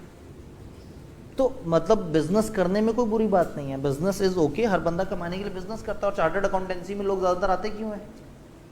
क्या फ्रंट ऑफिस उसे ये बताता है किसी कॉलेज का कि आप चार्टर्ड अकाउंटेंट कर लेंगे तो आप एक बड़े मोतबर इंसान बन जाएंगे और आपके शऊर और आगही में इजाफा हो जाएगा? ऑब्वियसली नहीं। ज़्यादातर लोग चार्टर्ड अकाउंटेंसी अपनी फाइनेंशियल साउंडनेस बेहतर करने के लिए करते हैं, तो दिस इज बट नेचुरल। लेकिन ऐसा ना हो कि वो पैसे कमाने में अंधा हो जाए। मतलब code of ethics chartered accountant को थोड़ा रेगुलेट कर रहा है कि यार डिसेंट वे से चलो, बाकियों की तरह इंडस्ट्री में जिस तरह से लोग गंदे तरीके से बिजनेस कर रहे हैं आपने वैसे नहीं चलना, कम्युनिटी का ख्याल रखो और अपने प्रोफेशन की रिप्यूट का ख्याल रखो। आपका प्रोफेशन बड़ा प्रेस्टिजियस सा प्रोफेशन है, इसके ऊपर आंच नहीं आनी चाहिए। क्लियर? गिफ्ट्स और हॉस्पिटैलिटी, क्लाइंट से गिफ्ट लेने चाहिए। क्लाइंट अगर बहुत ज़्यादा आपका ख्याल रख रहा है, आपको बड़े अच्छे अच्छे खाने खिला रहा है, आपको महंगे महंगे अच्छे अच्छे होटलों में ठहरा रहा है, हर आए दिन आपको कभी भी कोई भी गिफ्ट दे देता है, कोई गिफ्ट हैम्पर दे देता है, कभी अपनी कोई प्रोडक्ट दे देता है, तो ये तो बड़ी अच्छी बात है, इससे तो दोस्ती बढ़ती है। तोहफे तहफ़ लेते रहने चाहिए क्लाइंट से। गिफ्ट्स एंड हॉस्पिटैलिटी, ऑब्वियसली कई दफ़ा क्लाइंट चाहते हैं कि वो आपको गिफ्ट दें और आप गिफ्ट ना लें तो माइंड भी करते हैं, बट अगेन इस टाइम पे आपने उनका माइंड करना या ना करना नहीं देखना, आपने ये देखना है कि क्या उन गिफ्ट से कोई फैमिलियरिटी, सेल्फ इंटरेस्ट या इस तरह का थ्रेट तो नहीं क्रिएट हो रहा, और कहीं ऐसा तो नहीं कि आप गिफ्ट लेने के इतनी आदी हो गए कि अब आपको उनको ऑडिट छोड़ते हुए डर लग रहा है, या ख़राब ओपिनियन देते हुए आप सोच रहे हैं कि ख़राब ओपिनियन दे दी तो मुझे तो गिफ्ट मिलना बंद हो जाएंगे। तो गिफ्ट, हॉस्पिटैलिटी, क्लाइंट का अच्छा ट्रीटमेंट अगर आपके थ्रेट्स क्रिएट कर रहा है, आपकी ऑब्जेक्टिविटी को इम्पेयर कर रहा है, तो ये मुनासिब बात नहीं है। आइडियली आपको ऐसे गिफ्ट्स या ऐसे स्पेशल ट्रीटमेंट नहीं लेने चाहिए जो आपकी इंडिपेंडेंस को हिट करे। हाँ, अगर इनसिग्निफिकेंट अमाउंट का गिफ्ट है या कुछ इस तरह की चीज़ें, मतलब फॉर एग्जांपल आपको क्लाइंट ने स्टेशनरी बॉल पॉइंट दी और आप जाते जाते उसको अपने घर ले गए, या आप ऑर्डर के बाद आपको अपने साथ ले गए, तो अगेन ये एक इनसिग्निफिकेंट सा गिफ्ट है, ये इनसिग्निफिकेंट सी चीज़ है। तो क्लाइंट की तरफ से गिफ्ट या हॉस्पिटैलिटी अगर आपको मिल रही है तो आप देखेंगे कि क्या उसमें कोई थ्रेट है। मतलब अगर उन्होंने कोई मग्गा शग्गा आपको गिफ्ट कर दिया तो शायद वो, मतलब ऐसा कोई बहुत परेशानी की बात नहीं है कि आप उनके ओपिनियन के ऊपर सोचना शुरू कर देंगे कि इन्होंने मुझे वो मग दिया जिसमें मैं डेली चाय पीता हूँ, तो ये बड़ा गलत सा हो जाएगा कि जिनकी चाय पीता हूँ जिनका नमक खाया हुआ है। तो obviously gifts and hospitality normal, okay, insignificant है, लेकिन अगर उनकी लेवल उस तरफ आ जाए कि वो आपकी ऑब्जेक्टिविटी को इम्पेयर कर रहा हो, तो फिर कोड ऑफ एथिक्स कहता है कि आपने इस तरह की गिफ्ट्स और हॉस्पिटैलिटी को आपने एक्सेप्ट नहीं करना, और अगर ऐसी कोई चीज़ है तो आपने ये रिलेशन डिसकंटिन्यू करना है, या तो वो गिफ्ट वापस कर दें, नहीं तो वो ऑडिट या वो असाइनमेंट छोड़ दें, फिर गिफ्ट रखें। तो यानी वो कह रहे हैं कि दो में से एक फेवर लेना, एक तरफ से आपका उससे बिजनेस रिलेशन है, एक तरफ से वो आपको गिफ्ट दे रहा है, तो ऑब्वियसली आप फिर किसी एक चीज़ को कीप अप करें और दूसरी को कीप अप ना करें। डन। 270 एक छोटा सा पोर्शन क्लाइंट एसेट्स को लेके। क्या एक चार्टर्ड अकाउंटेंट को ड्यूरिंग सर्विस अपने किसी क्लाइंट के एसेट्स की कस्टडी लेनी चाहिए? ये बड़ा सेंसिटिव मामला है। अगर क्लाइंट्स के एसेट्स आपके पास पड़े होंगे, क्लाइंट के शेयर्स आपके पास पड़े होंगे, क्लाइंट के पैसे आपके पास पड़े होंगे, या उनकी कोई और प्रीशियस चीज़ आपके पास पड़ी हुई होगी, तो ये बड़ी खतरनाक सी सिचुएशन है। और खासतौर पे पैसे तो बहुत खतरनाक है। एक चार्टर्ड अकाउंटेंट के अकाउंट में फर्ज करें 25 लाख रुपए किसी क्लाइंट का पड़ा हुआ हो, क्लाइंट ने कहा जी मेरे पैसे संभाल के रखिए, मैं आपसे अगले 6 महीने में किसी भी वक्त डिमांड कर लूँगा, तो चार्टर्ड अकाउंटेंट को अकाउंट में रखे हुए 25 लाख तो कभी भी हजम नहीं होंगे। ऑब्वियसली वो कहेगा ये पैसा जो मेरे पास फालतू पड़ा हुआ है, पता नहीं उसने 3 महीने बाद मांगने हैं, 4 महीने बाद, मैं 3-4 महीने में इस 25 लाख से कुछ और पैसे बना लूँ, इनको इन्वेस्ट कर दूँ, इनको 28 लाख बना लूँ। यहाँ से गड़बड़ हो जाती है। आप उसको इन्वेस्ट करते हैं और अचानक से क्लाइंट की कॉल आ जाती है जी पैसे देते हैं, फिर आप उन्हें कहते हैं हाँ बिल्कुल वो आपके वो वाले पैसे, हाँ ठीक है वो अगले हफ्ते मिलते हैं, आपको पैसे देता हूँ। अब उस हफ्ते तक आप कोशिश कर रहे हो आपकी इन्वेस्टमेंट डिसइन्वेस्ट हो जाए, वो इन्वेस्टमेंट खत्म नहीं हो रही, आप क्लाइंट की कॉल्स लेना बंद कर देते हैं और इस तरह की अजीबोगरीब सी हरकतों में आ जाते हैं। तो क्लाइंट के एसेट्स की कस्टडी आपके पास होना थोड़ा सेंसिटिव है, और ख़ासतौर पे अगर कैश है तो ज़रा ज़्यादा सेंसिटिव है। तो सिरे से मना नहीं है, अवॉइड करने की कोशिश करनी चाहिए कि क्लाइंट के एसेट्स और क्लाइंट का कैश मेरे पास ना आए, और अगर मेरे पास इस तरह से है तो you have to be accountable. Safeguard ये है कि आपने उन एसेट्स को अपने एसेट्स से सेपरेट करके रखना है, और at any given day you should be accountable. आपसे जिस दिन मांगे जाए हिसाब किताब, जिस दिन आपसे कहा जाए ये एसेट दे दो, आप वो एसेट देने की पोजीशन में हो। तो अकाउंटेबिलिटी आपको हर वक्त अप टू डेट रखनी है, उन एसेट्स को अपने एसेट्स से सेग्रीगेट रखना है, और हर वक्त कॉशियस रहना है, उन एसेट्स की हिफाजत करनी है और उन एसेट्स को ख़राब नहीं होने देना। और अगर आपके पास कोई ऐसे एसेट हैं जिनके ऊपर कोई और कानून है, फॉर एग्जांपल क्लाइंट के आपके पास पैसे रखे हुए हैं, तो हो सकता है मनी लॉन्ड्रिंग वाली बातें भी आपको देखनी पड़ जाए। क्लाइंट के आपके पास कोई शेयर्स या इस तरह की डिबेंचर्स या कोई और सिक्योरिटी पड़ी हुई है, तो हो सकता है कोई और कानून भी आपको देखना पड़े। तो आप क्लाइंट्स के एसेट्स की कस्टडी ले सकते हैं, प्रोवाइडेड कि उनको सेपरेट रखें, प्रोवाइडेड कि आप उनके लिए हर वक्त अकाउंटेबल हो, प्रोवाइडेड कि आपने उससे रिलेटेड जितने भी बाकी लॉज रेगुलेशन और उससे रिलेटेड जो मामलात हैं वो, और उन एसेट्स के ऊपर जितना भी बेनिफिट क्लाइंट का कोई आ रहा है, फॉर एग्जांपल शेयर्स आपके पास पड़े हुए उन पर डिविडेंड आ रहा है, तो वो डिविडेंड भी आपका हक नहीं है, वो उस क्लाइंट का है, तो आप उस क्लाइंट को वो वापस कर देंगे। अब आई के अपना अगेन कोड ऑफ एथिक्स के एक सवाल में बीच में एक सिनेरियो बनाया कि बाहर मौजूद एक कंपनी वो पाकिस्तान में एक ट्रांजैक्शन करना चाह रहे हैं, तो शुरू में वो कुछ पैसे आपके अकाउंट में ट्रांसफर करेंगे, बाद में आप उनके बिहाफ पे इतने अरसे बाद ट्रांजैक्शन एग्जीक्यूट करेंगे। तो उधर 290 में से तो जाके जो जवाब देना ही देना है, आपने ये भी देखना है कि अगर मेरे हाथ में कस्टडी आ गई क्लाइंट के एसेट्स की, या मेरे पास उनका कैश आ गया, तो उससे रिलेटेड भी कुछ सेफगार्ड है जिनका ख्याल रखना है। तो कस्टडी ऑफ क्लाइंट एसेट्स वाली चीज़ यहाँ पे भी है, 290 में भी इस तरह का हल्का सा तस्करा है, तो ये चीज़ हमने स्पेसिफिकली जहन में रखनी है। जी अगेन कोई भी रूल्स रेगुलेशंस वगैरह ना उस होल्डिंग से रिलेटेड, जैसे मैंने कहा ना पैसे आपके पास क्लाइंट रखवा गया, अब क्लाइंट ने आपसे कहा कि जी आपसे मुझे एक सर्विस चाहिए, आपने कहा क्या, उसने कहा जी मुझे आपसे अकाउंट्स बनवाने हैं और एक छोटा सा और काम है, मेरा को 50-1 करोड़ आप कुछ अरसे के लिए संभाल के रखें। उसने कहीं किसी वारदात से पैसा पकड़ा था, कहीं और रखते हुए उसने सोचा कि मतलब कहीं और रखूंगा तो खामखा किसी जगह ऑडिट खुल गया, ऑडिटर्स के पास रख दे, तो इनका किसने ऑडिट करना है। वो आपके पास अगर वो पैसे रखवा के गया है तो बाकी सारी बातें तो अपनी जगह, पैसे की हिफाजत तो करें, मगर ये देखें कि इस तरह का पैसा रिसीव करना भी चाहिए या नहीं। उसमें आप मनी लॉन्ड्रिंग के अंदर तो नहीं फंसे हुए होंगे कि आपने अननोन सोर्स से आया हुआ पैसा एक खास अमाउंट से बड़ा जो कि फिजिकल कैश में है, आपने क्यों रखा। तो इसलिए वो कोड ऑफ एथिक्स ही कह रहा है कि आपने उस एसेट से रिलेटेड जौन सा भी रेलेवेंट लॉ या रेगुलेशन है उसको भी साथ साथ कंप्लाई करना है। डन। देन आ जाता है हमारा मशहूर एरिया, 290, ये डायग्राम तो आपको देखी सी लग रही होगी काफ़ी। कोड ऑफ एथिक्स चलते चलते जब 290 पे पहुंचता है तो उसको कोड ऑफ एथिक्स का एहसास होता है कि अब हम जो बात करने जा रहे हैं ना वो इतनी लंबी है कि उसके लिए हमें एक सेपरेट इंडेक्स देने की ज़रूरत है। तो 290 के ऊपर उन्होंने एक सेपरेट इंडेक्स दे दिया, और जब 290 खत्म होता है तो 291 पे भी एक सेपरेट इंडेक्स दे दिया। अब पॉइंट इज टू से कि कोड ऑफ एथिक्स का जब सवाल आता है तो ये सवाल टिपिकली एक या दो सिचुएशंस आपको बताता है। आपसे कहते हैं इन सिचुएशन में आप क्या करोगे और आप क्या सेफगार्ड्स अप्लाई करोगे, या आपके क्या स्टेप्स होंगे जो आप सिचुएशन से बाहर निकलने की कोशिश करेंगे। कभी कभी वो कोड ऑफ एथिक्स के सवाल को मिक्स कर देता है, अदरवाइज कोड ऑफ एथिक्स का अक्सर सवाल स्टैंड अलोन बेसिस पे आता है। जब इसका सवाल आता है तो सबसे बड़ी मुश्किल ये होती है कि सवाल को देख के फौरन से उसका जवाब जहन में आ जाता है, मगर 2 लाइनों का होता है। वो सवाल में नंबर होते हैं 8, 7, तो लोग थोड़े परेशान हो जाते हैं कि सवाल में इतने नंबर क्यों हैं। मतलब बात तो बड़ी कॉमन सी है, अगर तो कॉन्सेप्चुअल फ्रेमवर्क आपके जहन में है तो वाकई 2-3 लाइनों का जवाब होगा। बट कोड ऑफ एथिक्स ने एक तो बताया कि ये कॉन्सेप्चुअल फ्रेमवर्क है, फिर इससे पहले कि चार्टर्ड अकाउंटेंट्स कहते हैं कि ये क्या बात हुई कि आपने तो हर चीज़ हमारे ऊपर छोड़ दी, कुछ तो गाइड करो।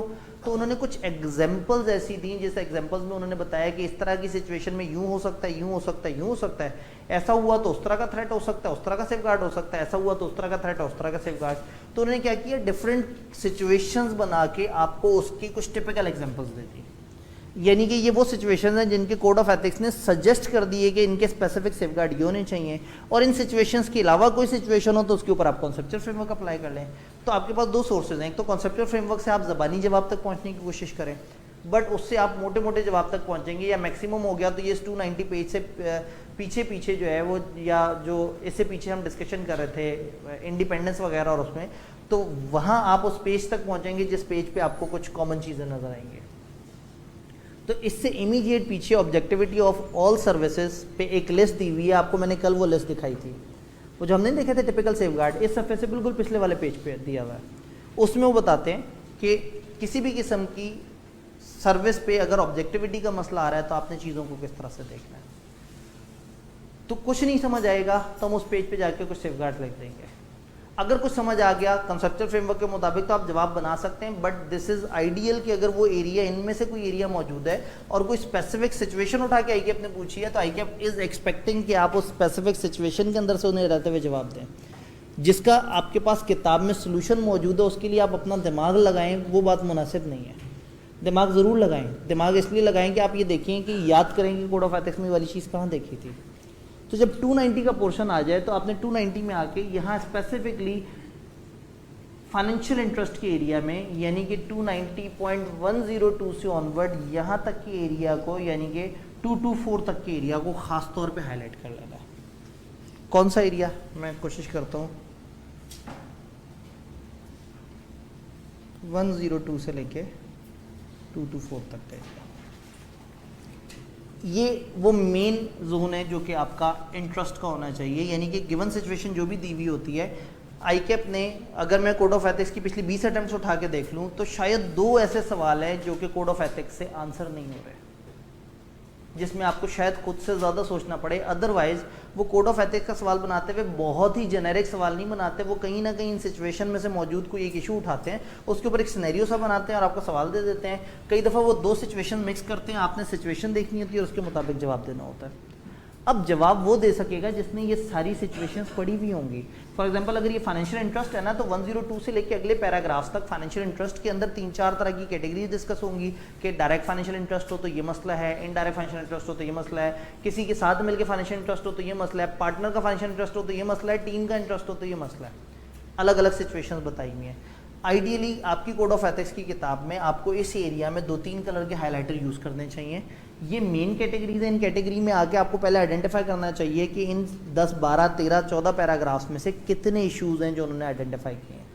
उन इश्यूज़ को एक ख़ास डिफाइंड हाइलाइटर से हाईलाइट किया, फिर उन इश्यूज़ से रिलेटेड उन्हीं लाइंस में उन्होंने उनके थ्रेड भी बताए होते हैं, उसे हाईलाइट कर लिया, और कहीं ना कहीं एक आध पैराग्राफ बाद या कई दफ़ा उसी पैराग्राफ में थोड़ा सा आगे जाके उसके सेफगार्ड्स बताए होते हैं।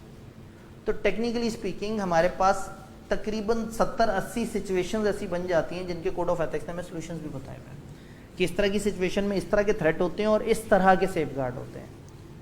अब जब आपको वहाँ जवाब मिलेगा ना और उधर से सवाल मिलेगा, तो अगला मसला, हम या तो कहते हैं कि ओपन बुक हेल्प नहीं करता ऑडिट में, या इतने जज्बाती हो जाते हैं कि अगर ओपन बुक का सवाल नज़र आ जाए तो पूरा का पूरा छाप देते हैं, जिसमें जुमला लिखा होता है कि ऑडिटर को चाहिए कि वो एहतियात करे।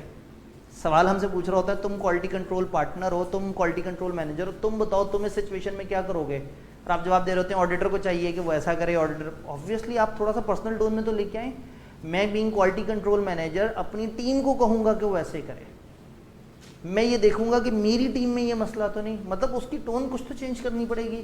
अगेन वो सेमिनार जिसका मैं बार बार तस्करा करता रहता हूँ, डायरेक्टर एग्जामिनेशन जब आए तो उन्होंने खासतौर पे कहा कि यार आप जब ओपन बुक को लिखते हो ना तो आप पूरा छाप देते हो, ज़रूर छापो, ऐसा नहीं है। उन्होंने कहा कि ऐसा नहीं है कि हम आपको नंबर नहीं देंगे, नंबर मिलेंगे लेकिन आपको शायद ज़्यादा नंबर नहीं मिलेंगे, क्योंकि आपने लिखा सही होगा, बात सही की होगी, कुछ नंबर मिलेंगे, बट ज़्यादा बेहतर नंबर लेने के लिए आप उसको थोड़ी सी पर्सनलाइज्ड टोन दो, थोड़ा सा उसके अंदर बताओ कि इस सिचुएशन में हम ऐसा करेंगे।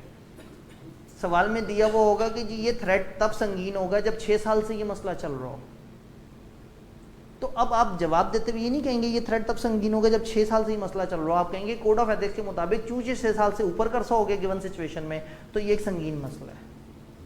बात समझ रहे हैं? उसको एक पर्सनलाइज्ड टोन दें, जवाब आपको नजर आ गया, ज़्यादा जज्बाती नहीं होना, फ़ौरन से छाप नहीं देना, उसको थोड़ा सा टेलर करके उस सवाल में फिट करना है। आप कहेंगे सर पेपर में बैठ के इतना अगर सोच रहे हो तो पेपर तो हो गया, तो ये आपने पेपर वाले दिन थोड़ी तजर्बा करना है, आपने जाने से पहले पहले बहुत सारे सवाल करने हैं जिनको आपने हाथ से प्रैक्टिस करना है, और उसमें ये एक डेवलप करनी है स्किल कि आप गिवन सिचुएशन को टेलर करके बता सकें। तो ये जो 102 से लेके 224 तक 290 का एरिया है, इसके अंदर मल्टीपल सिचुएशंस हैं, उसको कैसे देखना है, उसके अंदर अलग अलग सिचुएशंस हैं, उनके थ्रेट और सेफगार्ड्स हैं, आइडियली आपने उसको हाईलाइट करना है। अब सवाल ये है कि सवाल आए तो आपने कौन सी एरिया में एंटर होना है। सवालों की कैटेगरीज बना लेते हैं। एक ऐसा सवाल हो सकता है जो आपके 2 या 2 से ज़्यादा क्लाइंट्स का कोई इशू आपसे डिस्कस करे। जैसे ही क्लाइंट्स 2 या 2 से ज़्यादा हुए, आपके जहन में सबसे पहला ख्याल कन्फ्लिक्ट ऑफ इंटरेस्ट का आना चाहिए। सिचुएशन 1, मतलब कोड ऑफ एथिक्स का सवाल देख के कई दफ़ा हम सही जगह पे पहुंच नहीं पा रहे होते, तो मैं थोड़ा सा बता रहा हूँ कि इस मैप को आपने कैसे इस्तेमाल करना है। 290 में कन्फ्लिक्ट ऑफ इंटरेस्ट नहीं दिया हुआ, कन्फ्लिक्ट ऑफ इंटरेस्ट 220 में दिया हुआ है, तो 220 को आपने अलग से हाईलाइट करके रख लेना है कि इसमें कुछ एग्जांपल्स हैं, और अगर फर्ज करें सिनेरियो देख के आप थोड़े से डाउट में हो गए तो एहतियातन जाके जल्दी से इस एग्जांपल्स को स्किम कर लें, हो सकता है आपको मजीद क्लिक हो जाए कि हाँ ये तो वो कन्फ्लिक्ट ऑफ इंटरेस्ट वाली बात आ गई। अभी थोड़े पहले हमने कन्फ्लिक्ट ऑफ इंटरेस्ट की बहुत सारी एग्जांपल्स डिस्कस की थी, तो एक तो 220 आपने हाईलाइट करके रखा हुआ है कि ये काम की चीज़ है, इसमें से कभी कभी मुझे सिनेरियो मिल सकता है। तो सिचुएशन अगर 2 या 2 से ज़्यादा क्लाइंट्स का जिक्र कर रहा है तो 90% चांस है कि कन्फ्लिक्ट ऑफ इंटरेस्ट की तरफ चीज़ जा रही होगी। सिचुएशन 2, सिनेरियो आपको कह रहा है कि आपका एक ऑडिट क्लाइंट है जिससे आपका कोई खास तरह का ताल्लुक है।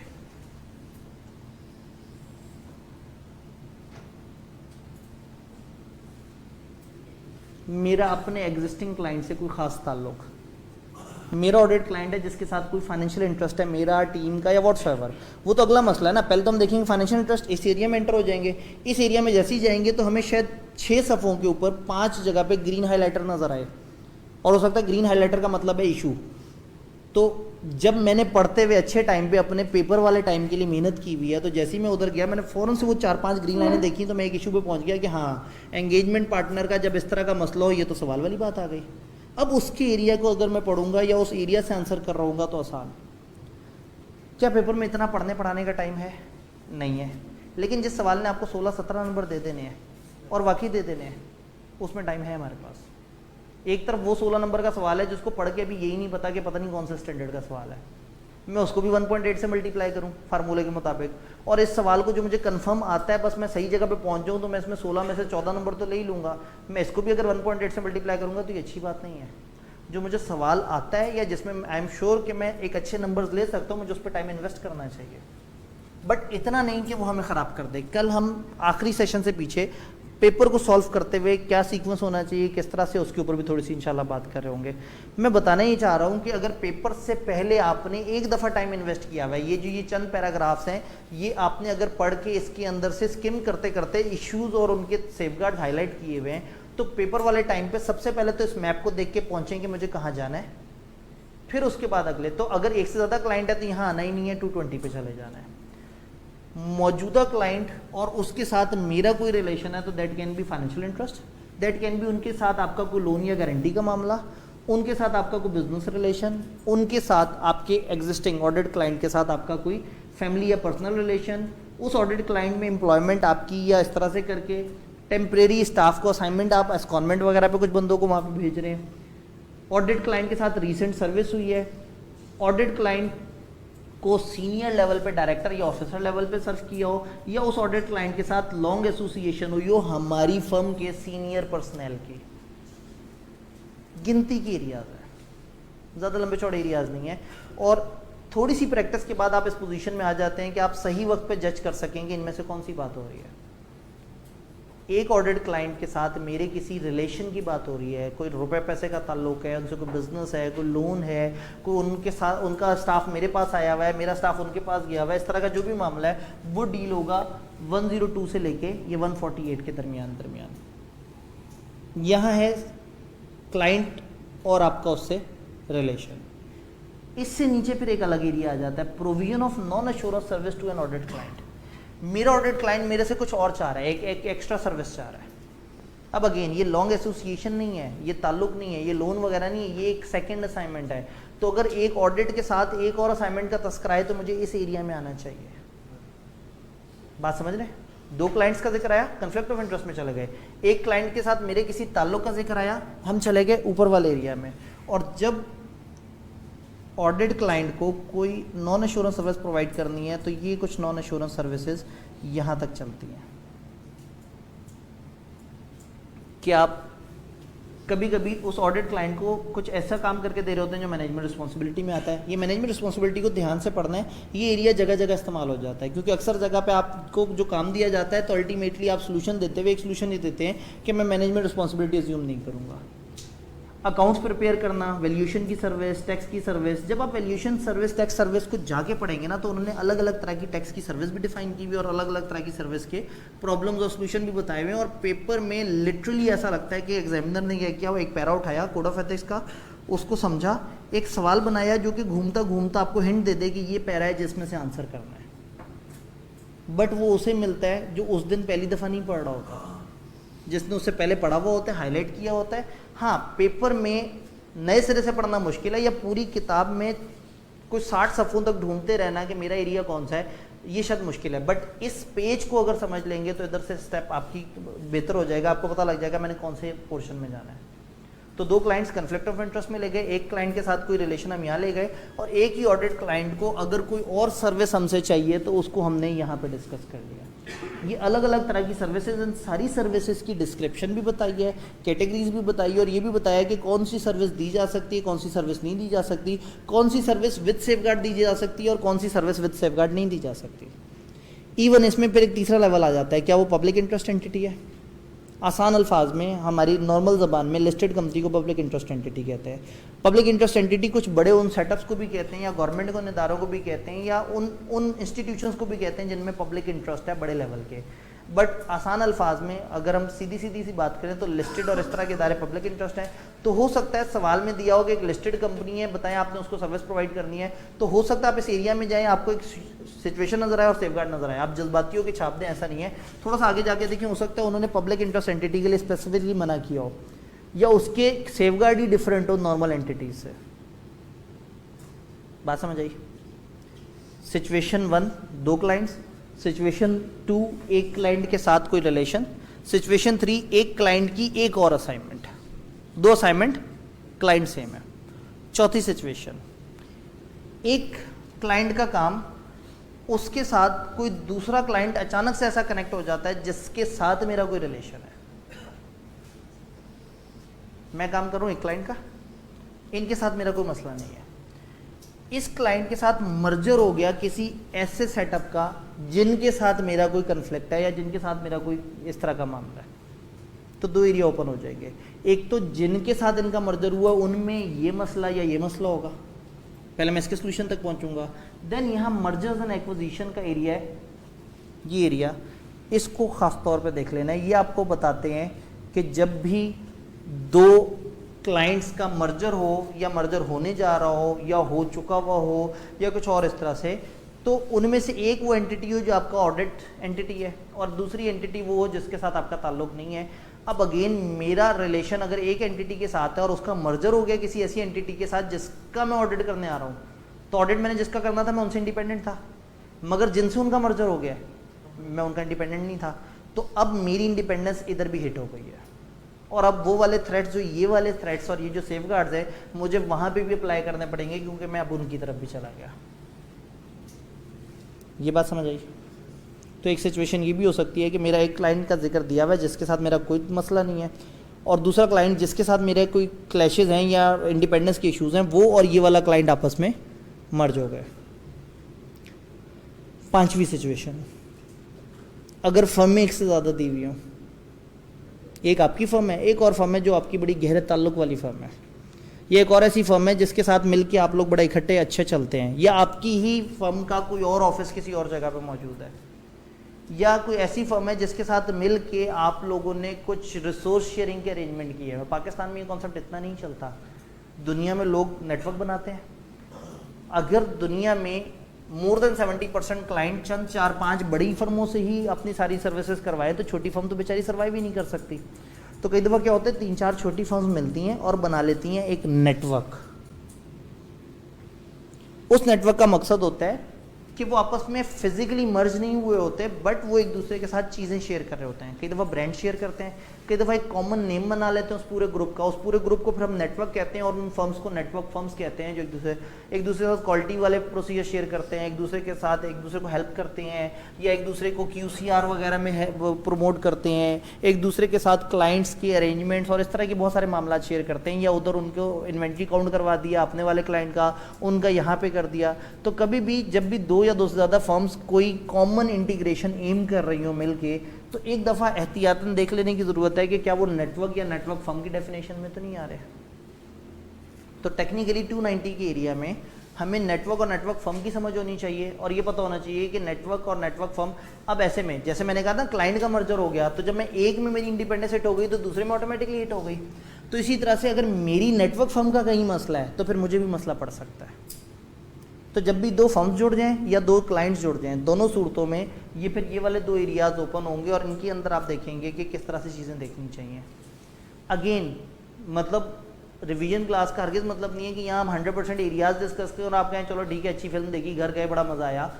कहानी आपकी तरफ अब शुरू हो गई है, यानी कि एक फ्रेमवर्क बता दिया कि आपने किस सोच से इन सारी चीज़ों को कैटेगराइज करना है। बट ये कहानी तब कंप्लीट होगी जब आप लोगों ने अपनी अपनी किताब में हाईलाइट किया हुआ होगा जो रेलेवेंट एरियाज़ हैं, जो रेलेवेंट इश्यूज़ हैं उनको, तो उससे आपको काफ़ी हद तक मदद मिलेगी। मैं सपोर्ट ये कर सकता हूँ कि अगर आप मुझे वही फेसबुक के कमेंट पे याद करा दें तो मैं इससे रिलेटेड एक वर्किंग आपसे शेयर कर सकता हूँ कि मैं उसके डिफरेंट पैराग्राफ्स के हिसाब से आपको बता दूँ कि ये इश्यूज़ हैं, ये थ्रेट है और ये सेफगार्ड हैं। बट वो वर्किंग भी पेपर में आपके हाथ में नहीं होगी, वो वर्किंग मैं ज़रूर अटैच कर दूं, लेकिन आपने उस वर्किंग की मदद लेनी है। अगर कहीं आप कंफ्यूज हो जाएं कि मुझे कोड ऑफ एथिक्स में कौन सी एरिया को हाईलाइट करना है, तो मैं इस आज वाली जो वीडियो है उसके साथ जो है ना वो वाली फाइल अटैच करवा दूंगा, मतलब उसके जो कमेंट्स हैं आप वहाँ से डाउनलोड कर लीजिएगा। तो चंद पेजेस के अंदर ये सारे एरियाज़ की शॉर्ट समरीज आपको मिल जाएंगी। मगर वो शॉर्ट समरीज शेयर करने का ये मतलब नहीं है कि आप उसके बाद उसको डाउनलोड करके एक फ़ोल्डर में रख लेंगे, चलो ठीक है अब तो महफूज हो गया, मसला ही ख़त्म हो गया। असल थीम ये है कि आपका कोड ऑफ एथिक्स की किताब, पतली किताब, रंग बिरंगी हुई भी हो, पेपर में आप उसे इस्तेमाल कर सकें। एक मुश्किल सवाल पूछूं, हमने 5 तरह के सिनेरियोस क्या डिस्कस किए। पहला एक सिनेरियो अगर आप बता दें। सबसे पहला जो चलें ये सबसे पहले 2 पार्टीज है कॉन्फ्लिक्ट ऑफ इंटरेस्ट का। सेकंड है कि एक क्लाइंट के साथ रिलेशनशिप हो। ठीक है कि एक क्लाइंट है और 2 वर्क्स हैं उस हमारे ठीक पास। है बिल्कुल सही है। फोर्थ ये है कि एक क्लाइंट का काम है और सेकंड एक है उसके साथ मर्जर हो गया, यानी 2 क्लाइंट्स हो गए और उसके साथ मर्जर हुए जिसके साथ हमारी इंडिपेंडेंस हिट हो गई थी जी। और फिफ्थ है कि मोर देन 2 फर्म्स है, मोर देन 2 फर्म्स जिनका आपस में कोई ऐसा कनेक्शन हो जिसकी वजह से। वेरी गुड, छा गए एग्जैक्टली। मतलब गौर से देखिए ना तो कहानी इतनी सी है, मगर इतनी सी तब लगती है जब इसको कंप्रीहेंड किया जाए। आप सिनेरियोज देखते हैं और हर सिनेरियो देख के परेशान होते हैं कि कभी भी कोई भी अचानक से सवाल पूछ लेता है, ऐसा नहीं है। वो स्पेसिफिकली सवाल पूछते हैं, वो चेक करते हैं कि आप अपनी नॉलेज को अप्लाई करने की कितनी कैपेबिलिटी रखते हैं। तो अगेन मकसद 290 पढ़ना नहीं था, मकसद इसको समझना था। अब एक अहम चीज़ जो आपको जहन में रखनी है ब्रेक पे जाने से पहले, ये 290 है ना, ऑडिट और रिव्यू एंगेजमेंट्स को डील कर रही है। इसका मतलब ये हुआ कि जब भी कोई सिनेरियो दिया हुआ होगा तो जिस क्लाइंट का जिक्र हो रहा होगा वो या मेरा ऑडिट का क्लाइंट होगा या रिव्यू का क्लाइंट होगा। ऐसा नहीं होगा कि वो कहेंगे आपका एक अश्योरेंस का क्लाइंट है और उसके साथ आपका ये रिलेशन है, बताओ क्या किया जाए। ऑडिट और रिव्यू का मामला होगा, वो आएगा 290 में। बहुत सारे लोग ये कहते हैं कि ये 290 और 291 बड़े मिलते जुलते से लग रहे हैं, ये क्या चीज़ है? अजान? ठीक है, अजान हो रही है, थोड़ा सा वेट कर लेते हैं।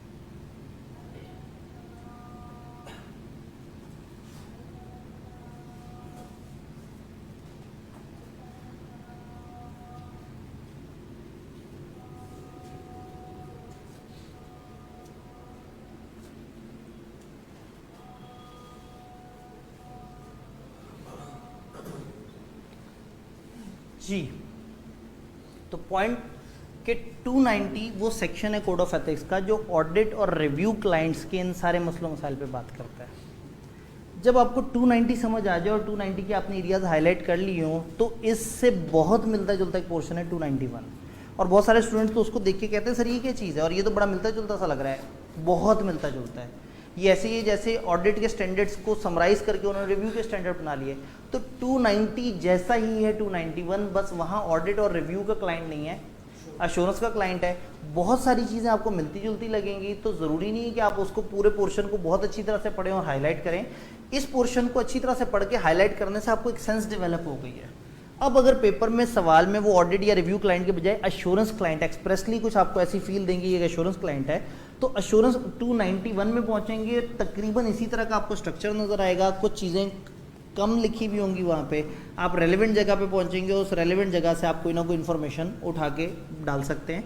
मतलब उसके लिए इतनी एफर्ट्स शायद रिक्वायर्ड नहीं है कि आप 291 को भी बहुत थोरो लेवल पे पढ़ें और उसको हाईलाइट करें। कहने को तो मैं कह देता, लेकिन मुझे पता है कि आप 290 में भी अभी पता नहीं कितना कोई मतलब सीरियस हैं। बट एक सवाल जो ICAP में हर दफ़ा आ रहा है, रिपीटेडली आ रहा है, और जिसका किताब में जवाब मिलता है, ओपन बुक आपके पास मौजूद हो, और उसके बाद आप कहें कि मैंने ये नहीं करना है, तो सिर्फ बगावत है। ये तो सिर्फ आप कह रहे हैं कि नहीं मैंने अभी पास नहीं होना। ICAP ने आपको चांस दे दिया है, उन्होंने मतलब हर दफ़ा का सवाल है, और तकरीबन हर दफ़ा मैंने आपको बताया ना, पिछली 20 अटैम्प्ट्स में मैं सिर्फ 2 सवाल ऐसे ढूंढ के बता सकता हूँ जिसमें किताब से आंसर नहीं हो रहा, मगर किताब से वो आंसर करेगा जिसकी किताब उस दिन उसे हेल्प करेगी, और उस दिन उसे हेल्प करेगी जिसने आज निशान लगाए होंगे किताब पे। तो इस एरिया को एक दफ़ा इस तरह से पढ़ें और मैप क्लियर रखें। बहुत मुश्किल साइंस नहीं है। आई बिलीव के पेपर का सबसे पहला सवाल कोड ऑफ एथिक्स होना चाहिए, क्योंकि इसने कंफर्म अच्छे नंबर देने हैं। इस पर रिसर्च करने से, इस पर इन्वेस्ट करने से ना टाइम रिटर्न भी अच्छा मिलता है। बाकी जगह पे आप टाइम इन्वेस्ट भी करते रहते हैं और कई दफ़ा बहुत गलत डायरेक्शन में जा रहे होते हैं, और इसके लिए कुछ प्रैक्टिस ज़रूर करें। आप देखिएगा वो जो रिटर्न प्रैक्टिस वाले कुछ सवाल हैं, कम से कम वो आपने कम से कम करने हैं, इससे ज़्यादा करें तो बड़ी अच्छी बात है। और हमेशा आपने जब भी कोड ऑफ एथिक्स की प्रैक्टिस करनी है तो किताब खोल के उसी तरह से ढूंढ के रेलेवेंट एरिया तक जाना है। लिखते हुए थोड़ा सा कॉशियस होना है कि एज इट इज़ छापा नहीं मारना, थोड़ी सी पर्सनलाइज टोन इस्तेमाल करनी है। तो 290 को थॉरोली करना है, 291 को एक दफ़ा बस उसके इंडेक्स को समझ लेना है कि पेपर में अगर ज़रूरत पड़ गई तो ठीक है मैं इस पर आके इसको खोल लूँगा, आप उसके ऊपर उतनी ज़्यादा एफर्ट्स ना लगा रहे हो। जब ये दोनों एरियाज हो जाएंगे तो फिर आपका आ जाएगा थर्ड पार्ट बहुत ही स्ट्रेट फॉरवर्ड है। चार्टर्ड अकाउंटेंट इन बिजनेस के इश्यूज उन्होंने बताए हैं, अकाउंटिंग के अंदर ये उनका मेन कंसर्न है। जो रिपोर्टिंग में कोड ऑफ एथिक्स है ना, उस टाइम पे वो उसको एक अकाउंटेंट मान रहे हैं उस बंदे को जो इंडस्ट्री में जॉब कर रहा है, तो उधर वो जो सिनेरियो देते हैं वहाँ उनकी अजम्पशन ये है कि ये बंदा नौकरी कर रहा है।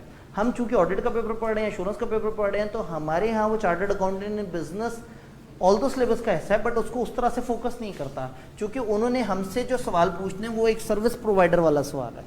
मैं ये नहीं कह रहा वो सवाल पूछ नहीं सकते, but chartered accountant in business थोड़ा सा, अगर हम जनरली स्पीकिंग बात करें तो जो हमारा फोकस है वो है सर्विस प्रोविजन, और जो अकाउंटिंग का पेपर है उसका फोकस है कि हम कुछ अकाउंटिंग बना के दे रहे हैं या हम मैनेजमेंट के लोग हैं और हम इस तरह, तो वहाँ चार्टर्ड अकाउंटेंट इन बिजनेस थोड़ा मेन फोकस है, यहाँ इतना फोकस नहीं है। हार्डली उसमें से 8-10 सफ़े हैं पढ़ने वाले जिसमें मोटे मोटे से उन्होंने कुछ चीज़ें बताई हैं, मोर और लेस मिलती जुलती हैं, सिर्फ आपने जो फंडामेंटल प्रिंसिपल्स हैं उनको थोड़ा सा खास तरीके से अप्लाई किया है। तो कोड ऑफ एथिक्स पतली सी किताब जिसमें अगेन 291 के अगर पोर्शन को हटा दें और चार्टर्ड अकाउंटेंट बिजनेस के 8-10 सफ़ों को छोड़ के बाकी ना देखे जाएं तो इतना मुश्किल टारगेट नहीं है, और इसने कंफर्म आपको नंबर भी अच्छे देने हैं। कुछ नहीं तो पेपर में आपको जो मिलने वाले नंबर है इसमें से कम 10 हो सकते हैं, क्योंकि इसका सवाल 12, 13, 14, 17, 28, एक दफ़ा तो 43 नंबर का पेपर सिर्फ कोड ऑफ एथिक्स से था, 43 मार्क्स। कभी कभी ऐसे भी मूड में आते हैं वो।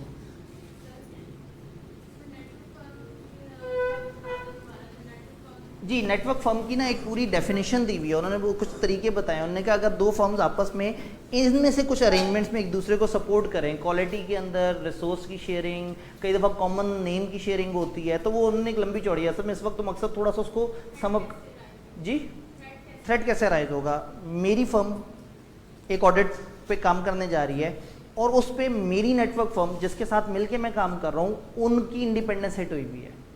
जब उनकी इंडिपेंडेंस हिट हुई हुई और उन पार्टनर्स के साथ मेरी दोस्ती है या हम लोग मिलके काम करते हैं तो उनका थ्रेट समहाउ मुझे भी कनेक्ट करेगा। ये ऐसे ही है जैसे एक पार्टनर एक ऑफिस का अगर उसका थ्रेट है तो दूसरे ऑफिस के पार्टनर्स पे उसका कुछ ना कुछ इम्पैक्ट आता है। तो उसमें अगेन वही बात है कि जब आप देखेंगे तो आपको बताएंगे कि नेटवर्क किस वक्त ज़्यादा तगड़ा माना जाएगा, किस वक्त कम तगड़ा माना जाएगा और कहाँ उनका थ्रेट आपका थ्रेट काउंट होगा। तो अक्सर जगह कोड ऑफ एथिक्स में 290 में डिस्कस करते हुए भी कहते हैं कि अगर ये आपकी फर्म या आपकी नेटवर्क फर्म का कोई इशू हो तो इसको यूँ डील करना है। तो ये वर्ड नेटवर्क फर्म जी सर एक्चुअली अगर आप एक दो अटेम्प्ट पीछे देखें जो रीसेंट अटेम्प्ट भी आई है जी जी उसमें एक तो उसने कोड ऑफ एथिक्स की वेटेज भी कम कर दी है, दूसरा वो क्वेश्चन भी ऐसे पूछ रहा है कि आप बुक में से इजीली फाइंड नहीं कर सकते। जी बिल्कुल, अगर आप लेटेस्ट अटेम्प्ट रिसेंट पेपर में उसने कोड का जो सवाल पूछा था वो 100% किताब से आंसर हो रहा था। अगर कोड ऑफ कॉर्पोरेट गवर्नेंस को आप साइड पे रखें, उन्होंने कोड ऑफ एथिक्स और कोड ऑफ कॉर्पोरेट गवर्नेंस का मिक्स सवाल पूछा था। और अब again long association of senior personal वाले एरिया में अगर नहीं जाएंगे तो ऐसा लगेगा कि ओपन बुक से आंसर नहीं होता। तो ऐसे तो ना करें, आपको नहीं मिल रहा तो किताब पे तो ना इल्ज़ाम लगाएं जी। लेकिन अगेन जो दुख की बात है वो ये है कि इस दफ़ा उसने 12 नंबर का गालबन सवाल पूछा था। टिपिकली वो ज़रा ज़्यादा नंबर का सवाल पूछता है और उसमें भी चूंकि code of corporate governance mix था तो एक आधा अटेम्प्ट में नंबर कम होने से, देखिए मैंने तो 43 की अटेम्प्ट भी बताई है, तो एनॉमलीज तो हैं। हाँ लेकिन कोड ऑफ एथिक्स नहीं आया होगा उस वजह से उसने 43 नंबर का पूछा जी अगेन मैं यही मैं कह रहा हूँ कि कोड ऑफ एथिक्स से एक स्टैंडर्ड हमारी अजम्पशन है कि एक रीजनेबल नंबर का पेपर आता है, लेकिन अगर नहीं भी आएगा तो कोई मसला नहीं, हम बाकी टॉपिक भी तैयार कर रहे हैं, तो घबराना नहीं है। वो इमरान खान कहता है ना